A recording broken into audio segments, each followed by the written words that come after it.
This is the From the Outside Looking In podcast, another episode. I am Ricky Gleason, otherwise known as Ricky James, and I've got some notes in front of me, and I realised when I wrote that down that you knew me as Ricky James, Yeah, and you are Ashley Sayer. I Uh, was Ashley Stevens back then. was Ashley Stevens, that's right. Now you're Ashley Sayer, but you're Ashley. Yeah, Do you want to say how we know each other, or shall I? Or it's up to you. I'm more than happy to if you want me yeah, you to. can. You go for it. Yeah. So I was a project worker and then the manager of Cypher, which was Slough Young People's Housing Action, which was a housing association hostel back many, many years ago. And Ricky was one of my tenants. How long was I a tenant for? How long was I officially a tenant for? It wasn't long, that I was No, I don't think you lasted very long before I evicted you, but yeah, I mean, no, I think yeah, it's about 25 years ago. yeah, mad. Yeah, I was 17 when I moved in there. I'd Yeah, not long arrived in Slough from up north. that's right. Because they've heard I grew up north, even though I was born in Slough, and I'd come back when everything had gone to shit. And yeah, I ended up in Cypher, as it's Yeah. known. And I've lived in a few hostels. That was the craziest hostel that I've ever lived in. When it was crazy, when it was, I know, I was obviously part of the craziness, but when it was crazy there, that was crazy. So yeah, how long officially I lived there? It could only have been a few months that I managed to last before I was I'm pretty evicted. sure it was just a few months, yeah. And because of the age of the people that we took in there, because we had under 18s, we could only issue what was called a license agreement. So literally could evict people on the spot. You know, if you had Yeah, an actual yeah, tenancy, short hold or something, you have to give notice and so on. yeah. But we gave licenses because we needed to be able to move people out if they were a I, problem. I, I think I was evicted on the spot. I think I was one of those people that was just Think you were, you're and I out. can't remember the reason. I could Nah, probably list a few, but I can't remember the exact reason why you were evicted. But no, I and I'm can't. pretty sure you were amongst a few that I probably did a bit of an Got empty rid of out. got rid of a group of us at once. Yeah, because Yeah, we can't name names, but I can think of one other person straight away that he was older, but I'm pretty sure it would have been a pair of us at the same time because I'm pretty sure, yeah. But we were that sort of didn't stop you living there no, yeah. So this is I because you was just about to say still pretty much yeah, lived there, just for about a year, Yeah, so I not was there. officially. Yeah, Yeah, yeah, and it was one of them. Everybody knew that I was there, and I remember you used to chase me out, yeah. but you knew And that then I you was could go there. back But in. yeah, I mean, yeah. So years that later, we finally caught up with technology and got some cameras and stuff, yeah, around the building on the different exits. So we used to see people, yeah. I don't. coming in and Yeah, out. I don't think we had. I mean, we were old school. We had ropes out of windows that I would climb up. I knew how to go up the drain pipe. I'd be I on the remember you roof being on the sometimes. roof. Yeah, and I mean that was a big building. I'd be That on was a a roof. three-story building. There were No, it times was a where it was a four-story building yeah, because we had the yeah, first floor and the second floor, and then we had a flat at the top. yeah, and I used to get out of the flat and climb onto the attic roof, so I'd be right up on top of it, and then I would scuttle down a drain pipe from the top. I I could leap remember we out the sat in window. the office and you'd just go, "Who was that?" Come run outside. Oh, it was Ricky James. And you'd always look back. You never just ran. You always ran and then went and looked back at the staff in the office. We'd be like, "Bugger." Yeah, there it goes again. Oh, Yeah, like, I mean, yeah, I was about 7.5 stone in, but a complete whippet, and I could fly up and down you things. were. You And know you what I had mean? I could fluffy climb hair. I remember fluffy you hair. had, yeah, you did. Really? You had a skinhead a lot of the time and then it grew and it was like fluff. I just Right, remember Lego you head. having a bit of a floof going on at one point. Yeah, Yeah. Yeah. That was when there was a point when you weren't living with us, but there was a yeah. point when you really seemed to go downhill. You looked quite unwell I and was, really, yeah, yeah, very yeah. That was unkept, that was that was. I mean, there's different periods, but that was one of the periods where I was as homeless as you can possibly be. Yeah, Do you know you what I could mean? tell. And yeah, Mm, I had nowhere to live, like nowhere to exactly. live, and most nights was desperately trying to find somewhere to stay. And if I didn't get to stay at Cypher, I would have to go and find somewhere else. And touched on it, there were times where I was horrible to people, Mm. and just bullied my way into places, and Did you There ever was sleep rough? I've slept outside, yeah. Not like so Earl's not on this. Just anyone who's watching, Earl's not on this. He's at work. He's an outreach worker now for a homeless charity. So Is that's what he? he's Oh doing. So wow. yeah, that's what he's doing. He's just got a job recently as an outreach worker. Well, he just works for a homeless charity and he's doing his outreach tonight, so he hasn't made it in. But he slept properly on the streets, as in, you know, cardboard boxes and Yeah. all that. I never did that. I always sort of found places to break into. Yeah. So I slept around the back of the job centre. I slept in a porter cabin.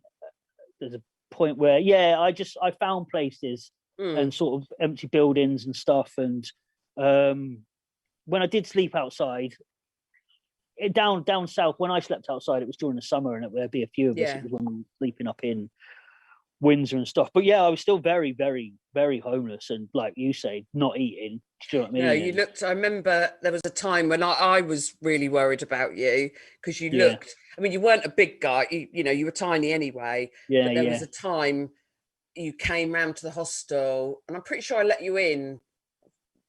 Took you in the office, I think. Tried to talk to you, and you weren't well. I don't think you were I well was physically, emotionally. mentally, yeah, mentally. I was taking a lot of drugs then as well, and people don't realize that, you know, as soon as I was on my own, a lot of times, as soon as I was on my own, I'd be crying my eyes out. Yeah. Because it's only now that you look back, I was only just 17. Yeah. Do you know what I mean? And like, I think we touched on this.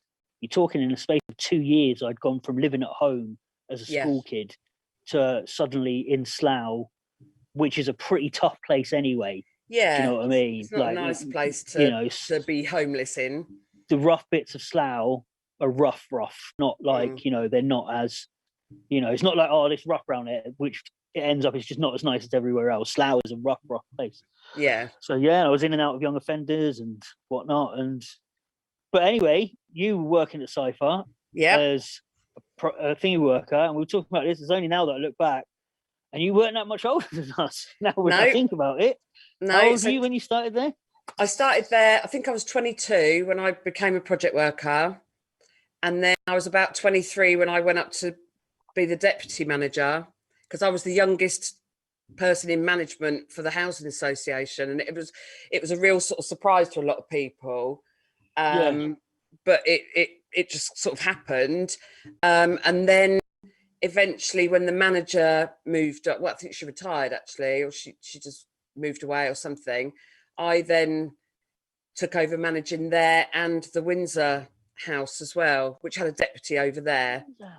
We had an 8-bed project over in Windsor, which wasn't staffed at night, so it was for slightly older.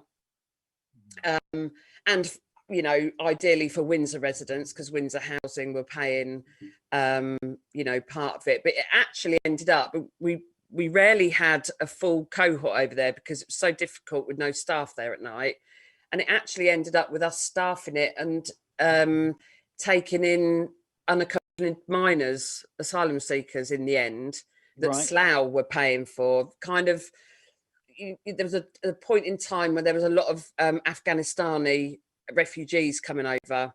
So it ended up being to Slough, yeah. But a lot of them weren't unaccompanied minors. They'd have all these aunts and uncles turning up who were clearly their parents, but if they were unaccompanied, they were housed, they were given food vouchers and so on. So it ended up full of them. But for a time we used to try and move people over. If they were becoming more independent, we'd move them over there before then trying to get them housed. We didn't always, and sometimes that went really wrong. I remember a guy who was street homeless in Slough, who I collected from down by the Uxbridge Road in a park. He had a broken leg and was living in a bush. And I took him back to the hostel to Cypher, and he lived there for quite some time. And then I managed to get him rehoused because he was 24-ish. And without the support, his drink problem became such that he ended up dying. You know, so there's people like that you just think the age range is all well and good, but actually he needed something more. But the council were like, you know, no. Yeah, me and Earl talked about this because obviously I spoke to you before this and explained that I'm not obviously just going to say, but I'm not a fan of hostels. No, when I look back, if I was homeless now, it would be my very, very last option is to move Really, into a yeah. hostel. Yeah, I mean, and I've met a lot, I've met a lot of rough sleepers and that will sleep rough rather than move into hostel. And Earl himself was like that eventually. He would sleep rough rather than move into hostels. Yeah. Because they were a bit crazy. And I know that I was sort of part of the problem at Cypher, but at the same time, I had to be on my toes. Like, do you know what I mean? Yeah. You have to be ready to defend yourself in that environment, because there's a lot of bullying goes on. Yeah. And the thing that Earl picked up on is that he was saying that there's never enough staff. It's not actually, it's not the hostel's fault. Like I was going to ask, the question I've got now is, why did you even take that job at 22? Like, obviously, weren't you working at doors as well? Weren't you a door woman? Later on, I was a door woman as well. Okay. Yeah, because I just thought I didn't have enough excitement in my life, so I thought I'd add it in the evening as well. I had worked for the police at 18. I did a sort of cadetship thing, and then I was almost like a YTS, and then I ended up in the control room doing the radios and the 999 calls. And I always thought I wanted to be in the police, and then the sort of experience I had, then I decided I didn't want to. I actually wanted to help people. That wasn't sort of my area. Yeah. So I was doing some kind of temping work, and I was working in a children's home, doing voluntary work in a children's home over in Reading. And for some reason, it was in the Guardian on a Wednesday, which I don't buy the Guardian, not a Guardian reader, but they have those sort of jobs, the kind of social care jobs on a Wednesday. And I saw it and I just thought, do you know what, that sounds really interesting. Applied for it, got it. And then it just sort of went from there, really. And I loved it, absolutely loved it. I loved the job. I loved all the people that lived in the hostel. Well, not all of them, but some that, I took them in and thought, Christ, what have I done? I've got to get this person out. And there were difficult times. I can remember going, you remember the front bedrooms had like little balconies? Honestly, that place is just I can see that place in my mind, in my mind's eye. I can just see it. I have dreams sometimes that I'm still working I've there. never dreamt about it. I mean, I can see it as clear as day. Yeah. Do you remember they had little balconies at the front? Yeah. I mean, I can remember one day doing a night, doing a sleepover, and I could hear a load of noise. And I went out, and there's a girl dangling our Hoover down to her dealer to pay for her gear. And going into a room, doing a spot check, because again, on a license agreement, we could enter the rooms without having to make an appointment and so on. And just finding, a newspaper full of feces and silver foil where someone, same girl. And then having to literally put myself across her door as her dealer had got in and was trying to kick her door in, and that's why I left, because when I fell pregnant, I stayed working until I went on maternity leave, and obviously I was the manager, so I wasn't there at night and stuff like that. But I just thought, I can't come out at 3 o'clock in the morning when I've got a baby at home and stand in front of heroin dealers and defend kids. I've got, I'm a mum, I'm going to be a mum. So how old were you when you left? 30, just before I turned 31. So you've done nearly a decade there. I mean, that is. Yeah. Because, I mean, I can only go off my period there, which was probably about 2 years altogether. Yeah. Like, the time that I moved in. And that was the very early days for me. That was early on. Well, I was there when you started, and then I disappeared for a bit. And when I came back, you were a manager. Yeah. But the actual period, when I came back and you were a manager, I wasn't really hanging about Cypher. I was living in the foyer, the foyer. Yeah. Which was another crazy place as well. I got kicked out of there. Got kicked. Yeah. Did you go to the YMCA as well? Where's the YMCA? Nah, I don't think I ever did a Slough YMCA. I did that, and then I moved to Newcastle foyer. Got kicked out of there. In Bristol, I was in a hostel that I got kicked out of. There was one in Biker up in just outside Newcastle that I got kicked out. I don't know. They just never worked for me. No. I always deserved to be kicked out. Do you know what I mean? I'm not playing some kind of victim. They just brought out the worst in me. Yeah. You've got, naturally people are going to be kind of rebellious to a degree. Yeah. They're in that situation and you're out on the streets on your own, but then suddenly you've got all these rules and people trying to, because we used to do link work, didn't we? Where you had a link worker, one of the staff. Yeah, we always. It's only now that I look back and think to myself that we always we sort of treat you like you're part of the system that we were against. Do you know what I mean? It's only now that, it's only in hindsight, you look back and think, you know, at 22 years old, there's no way you got that job thinking I'm going to go in there because I hate these kids. You know what I mean? It's the direct opposite. But at the time, we're like, yeah, man, they're part of the system. You know what I mean? Yeah, well, exactly, completely. And yeah, they just sorry, they just brought out the worst in me. Hostels at that point in my life, they just always brought out the worst side of my character. And yeah, I just, you know, I mean, I was crazy enough then anyway when I was 17. The thing is, though, but from a staff point of view, I can only speak for myself, but I don't think any of us ever thought you were bad. No. You just were a little scoundrel, do you know what I mean? Yeah. But you were cheeky chappy with it. It wasn't like, you know, I never feared you. I never sort of thought, oh God, Rick is here, there's going to be trouble, or I'm under, I mean, I never particularly felt threatened there at all. But, and I don't think there was ever anybody that really made me feel like, there's a couple of characters along the way where I thought there's a bit of darkness going on here. And I was just, because you were saying the other day, that was interesting when we spoke on the phone, when you were saying that it would only take one person moving in to just change the whole. And I completely understand that. Or one visitor, one resident, whatever, could come in there and the whole place would have a completely different feel about it. Yeah. And you'd go in and you could, it was almost, you could almost touch it. You walk in there and think, it's going to kick off tonight. Yeah. And you might not have even seen a resident. You just knew. You just knew, you knew that. I knew when it was going to kick off and when it wasn't, you know. Bernard walking around with his stick. We can name Bernard. Oh, Bernard.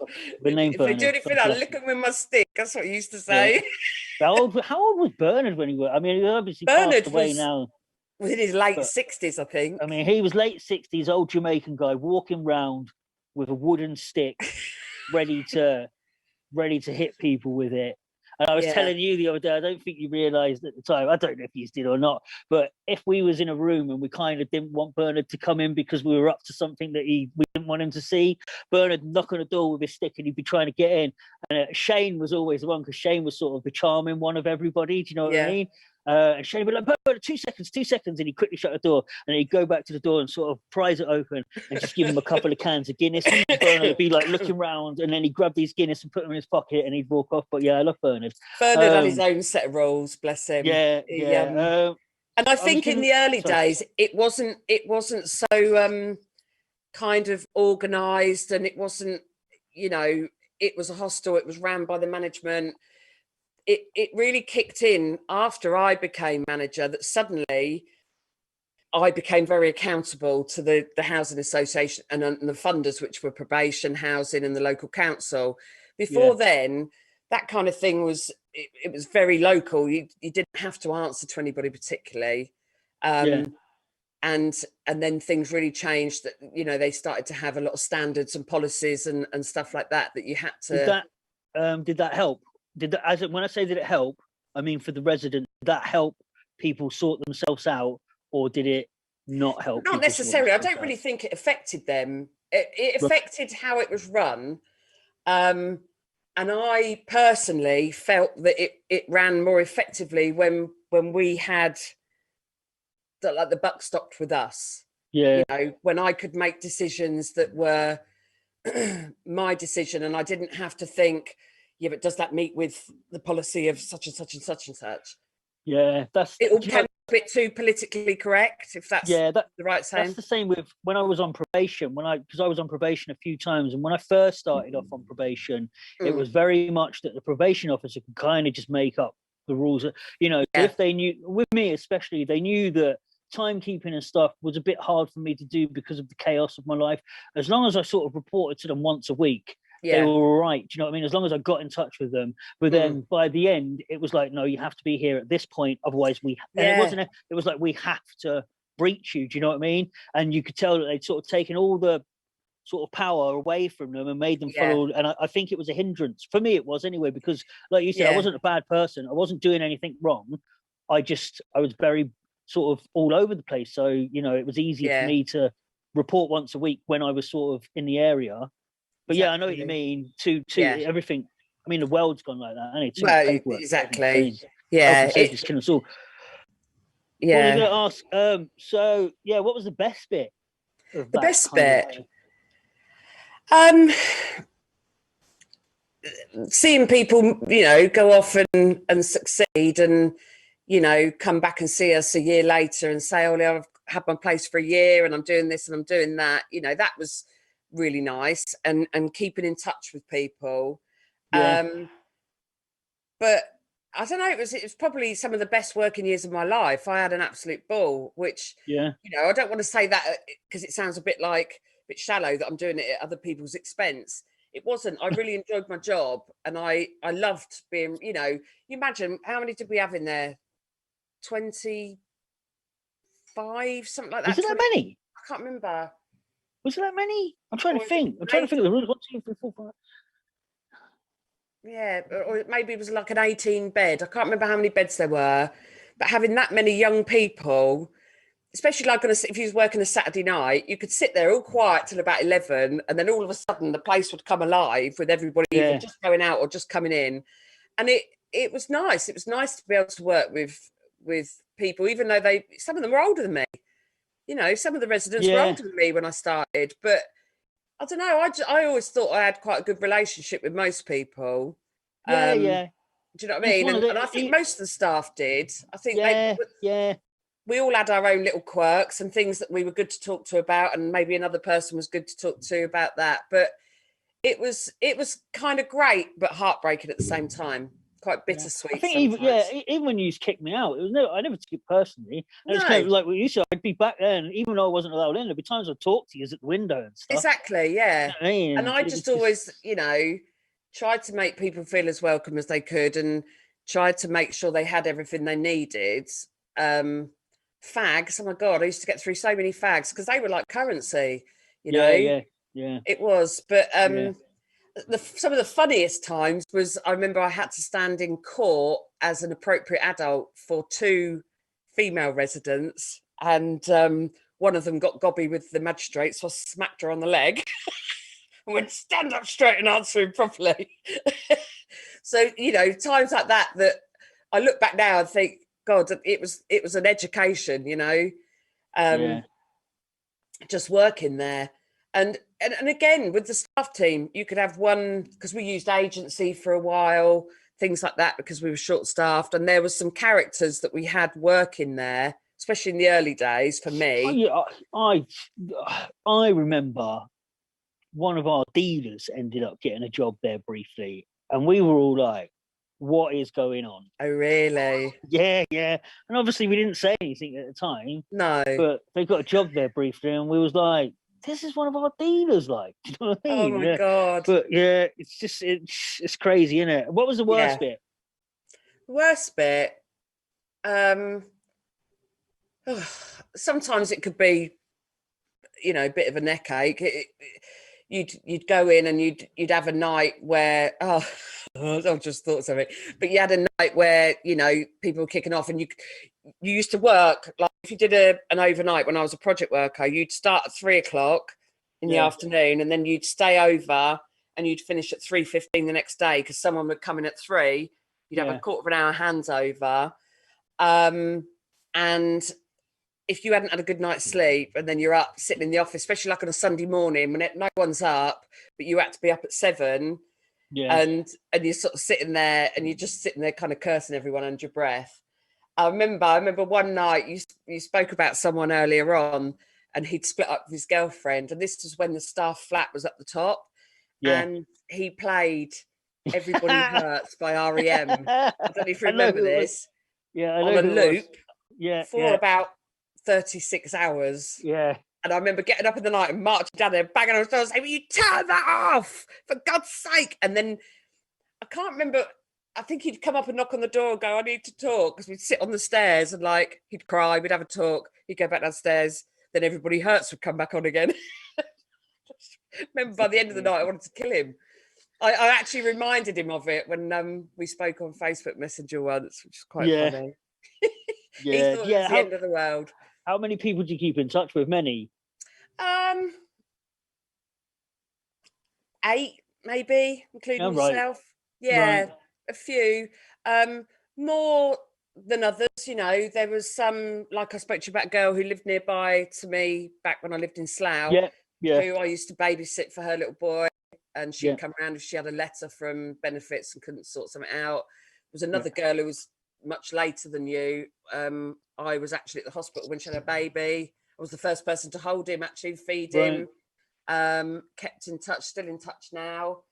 And then there's others that have found me on Facebook and added me. Yeah, I found you on Facebook. Yeah. So it's been sort of through the I wasn't years. sure if you'd remember me or not.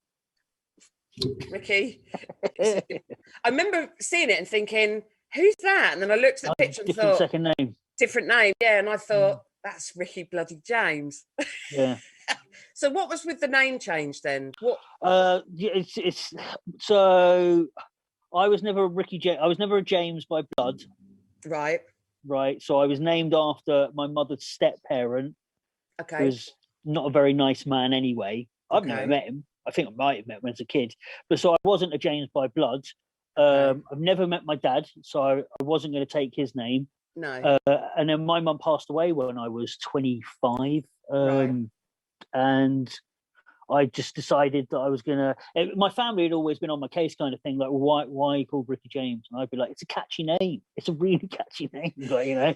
And it's how it's just everybody knew, sort of remembered me straight away. Do you know what I mean? But then it got to the point where it was like I talked about it for a long time, and then my missus did it as a present. Got me to the deed-poll and everything as a present. And was Gleason your mum's name then? The Gleason was my mum's name, yeah. So Gleason sort of, so yeah, because I've never met my dad, I wasn't going to take on that name, so I took on the Gleason name. And Gleason, and it helped shake off a couple of debts. Well, I was going to say your wicked evil twin. And now we sort of joke about it because everybody that knows me from back then will just occasionally be like, hey, Ricky James was a nightmare, by the way. And I'm like, yeah, he was a liability. Like he's someone else, yeah. So, new name, new me. That was it. Well, that was when... he does seem a million miles away from where you're at now. I mean, you've And I saw you on the programme on your boat, on the Navy ship. On the TV. Yeah. That was funny. I hated being on TV, Ash. Hated it. Did you? Yeah, you could tell, Ricky. Of course, back when I knew you, you had like a bit of a, I don't know whether it was a Geordie or a Mackham. Yeah, sorry, I just got rid of that. Yeah, mine as well. Mackham, did you just say Mackham? Yeah. Weren't you from Sunderland? No, what? No. Oh, okay. How dare you? South Shields. No. I grew up in South Shields, and people don't realise I did have an accent. I had a bit of a northern accent. You had a strong accent. It's gone over the years, but I grew up hear it now and then. If I'm around, like when you say Newcastle, things like that. Yeah. Right. Yeah. So I grew up in South Shields, which is it's in between. It's closer to Sunderland than it is to Newcastle. But if you're from South Shields, you sort of go one way or the other. You end up supporting Sunderland. Spending your time there, or you support Newcastle and you spend your time there. And I made the correct decision and chose Newcastle. And then I moved up to Newcastle and I lived in Newcastle for years. And I love Newcastle. I haven't been there because of COVID. I haven't been back for a while. But my wife's a Geordie. All her family live there. I lived up in Newcastle itself for absolutely years. Love the place. I probably won't live there again because of where I live now. It's I live in Cornwall now, right on the bottom. Newcastle on Thursday morning. He's going. Yeah, it's a great dad's night from up there. That's why my son's called Robson. That's his name. Right. Okay. After from Robson and Jerome or Bobby Robson? He's got a signed portrait of Bobby Robson on his bedroom wall. Nice. Yeah. No, not after Newcastle. Bloody green. Although he was a sort in Soldier. Right. Many years ago. Yeah.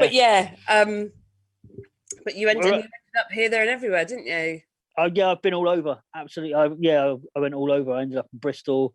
I ended up here. I've been all over the place. And then like with the Navy, I ended up living in Somerset for a couple of years, and I came down here, and we was here for just over 5 years. Had both our kids here, and I went to Portsmouth, which was the worst place I've ever lived. And then I left Portsmouth, went back to Somerset for a couple of years, and now I'm back in Cornwall.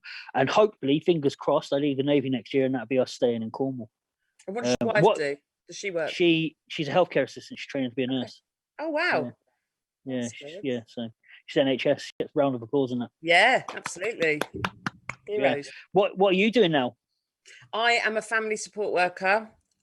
So I left Cypher to have my son, and I didn't work for a couple of years. I lived in Spain actually for a couple of years, and then I came back to Reading, where I'm from. Yeah. And I've since then worked in a mainstream school as family support, and then I work in a special needs school now for 8 years as family support worker. So I help the parents with the parenting behaviour, anything benefits, anything they need help with, and one of the safeguarding people there as well. So Sound. So love it. Still helping people. Yeah, Still trying to help people. Yeah, still trying. Yeah. Do you know the last thing I wrote down? If you could go back and do it all again, right? Would you? And would you do it any differently? Because I mean, it's hard to convey.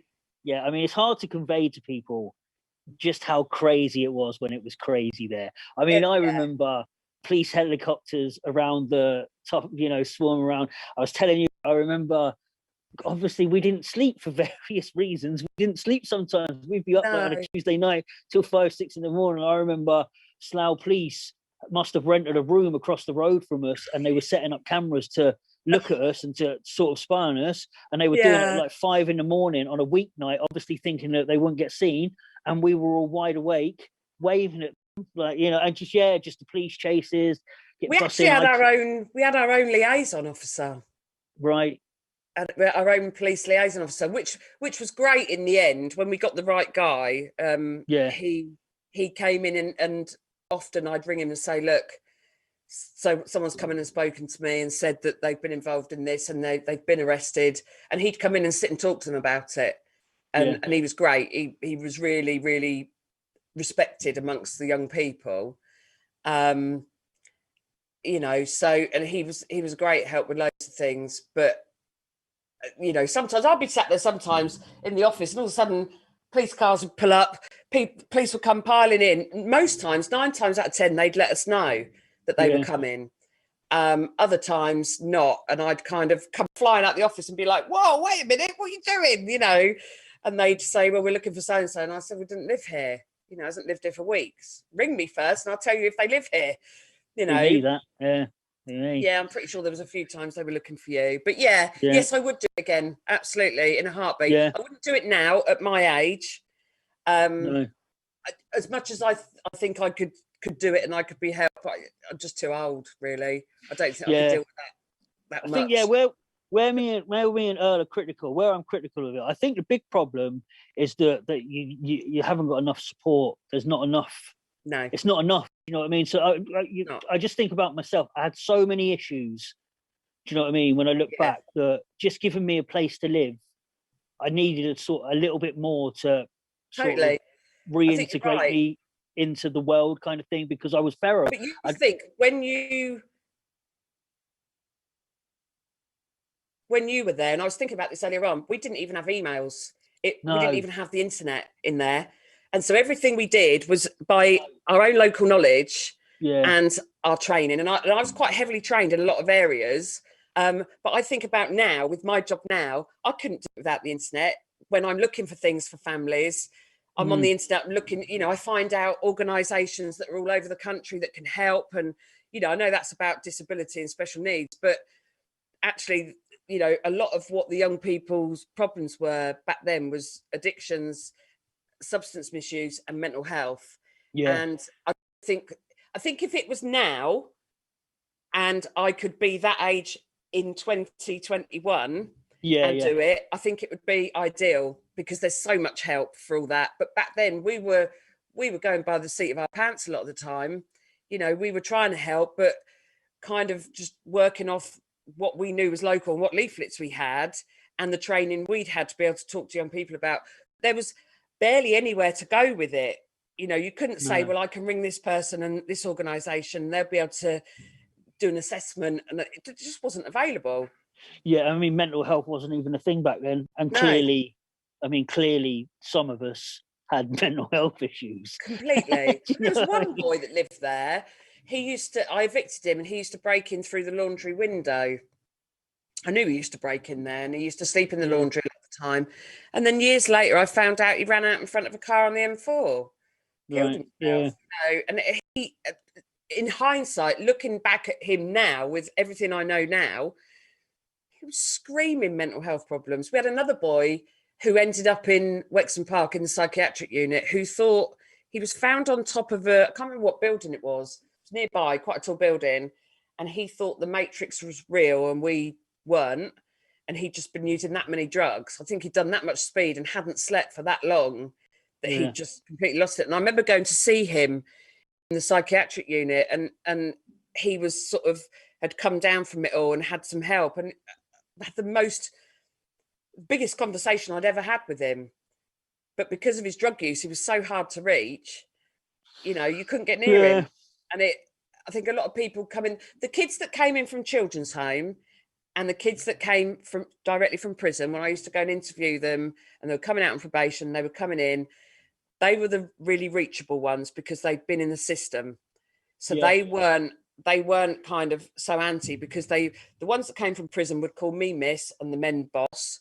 The ones that come from the children's home were just so excited to have a bit more freedom than they used to have, but generally would come to the staff because they were so used to having staff. The ones in between, like yourself and a lot of your group. I was, It was so hard to, we touched down for a conversation. We touched on this, like, again, I don't know whether it was just, there was a few of us that have been expelled from school. That seems to be a common theme that keeps coming up. The ones that have been expelled from school just dropped out of the system. So even though I was in care when I was younger, they sort of knew who I was. But when I got expelled from school, I got sent to the sort of obligatory hour-a-day school, but I didn't go to it. And from there, I just disappeared. Do you know what I mean? I just dropped out of the system, and I wasn't, I hadn't had enough sort of care home stuff to be classed as, to be looked after by social services. We used to go up to social services, and again, because there was no internet or anything, it'd be different now because we'd be able to call them out and hold them accountable. But we were supposed to be at 17 on the risk list, and legally they were supposed to make sure that we had somewhere to live. Especially for the boys, we would say, well, we're 17, we're on the at-risk list, and they'd be like, well, it's really actually 16 years old. And we would like have the law, like the legislation, and be saying it's not, it's written there. There's not really a lot we can do for your age. Nowadays, I can tell you that. But I mean, now, do you know what I mean? You could call them out online and everything. And say, completely. Well, tell the truth. Yeah, couldn't they? So we would just sort of, especially the lads, and that's not saying that things were easy. Things were different for the girls, which is something I'm going to touch on, with other people that were in our situation. Girls had different pressures and ended up with different problems. But we all handled things differently. The girls sort of got looked after a bit more by social services.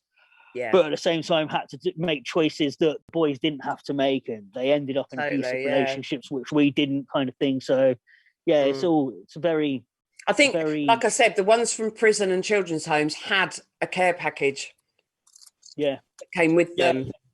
They weren't just reliant on us, who were project workers and so on, who, we'd had training and our own life experiences. Mine, a lot less than the next person, but completely different maybe. But it was hard. It was hard. There were some that were so reachable, just cried out for help, camped in the office with us. You couldn't really get rid of sometimes. And, and then others you couldn't, like yourself, couldn't pin down to say, come on, let's have a chat and let's see what you need. Because you'd just be gone. Like, Rick, oh, he's gone. Talking to you once, it's like, please, bye. Gone. Yeah. Right. Anyway, I think we've covered everything. Thank you. Cool. You're welcome. And I'm an adult now, so I know. Well done. I'm proud of you. Fully, thank you. You've met me as a fully grown adult. I've got children and everything. And I know. I think they're going to be all right. So I think they will. Because the mum's here as well. Well, exactly. But you've done well. Yeah, and I'm doing all right. And I said to you the other day, it was a pleasant surprise to see that you've done well, because you were one that could have so easily gone the other way. Well, I did for a long time, to be fair. I did. Well, you did, but you turned it around. But you were one that I wouldn't have been surprised if I'd opened a newspaper 10 years later and gone, oh my God, he's done that. Or to read that you'd lost your life, that sort of level. We can't name names, but a couple of people from back then did lose their lives. Exactly. Yeah. you know, they're not here now, and they died No. young. And like you said, they lived really fast and died young. And I back then I was living really, really fast, like, you know, do You were. everything. I We think you find we were find lucky it that hard. you could run fast. I remember that about you. You were a fast runner. I think that saved you a lot of times.